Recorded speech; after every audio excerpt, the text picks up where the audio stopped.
গণতন্ত্রই উন্নয়ন রাষ্ট্রের দায়িত্ব। এটা কোনো দয়া নয়।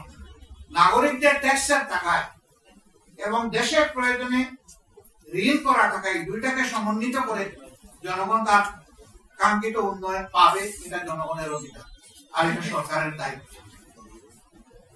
আমাদের একটা ব্যাড কালচার আছে, জনগণের টাকায় আমরা বিভিন্ন ধরনের স্থাপনা তৈরি করি আর ওখানে আবার বাপের নামটা আমি টানি না, একটা জায়গায় 10টা টানা আপনার সম্পত্তি বিক্রি করে টানা। জনগণের টাকায় যদি কোনো নাম দিতে হয় তাহলে জনগণ যা পছন্দ করে তাই দিতে। হ্যাঁ, জাতীয় বীরদেরকে সম্মানিত করা এই প্রভিশন সভ্য জগতে রয়েছে, সেটা সম্মানের সাথে হতে হবে, যেখানে সেখানে নয়, সর্বত্র নয়, সব কিছুতে নয়।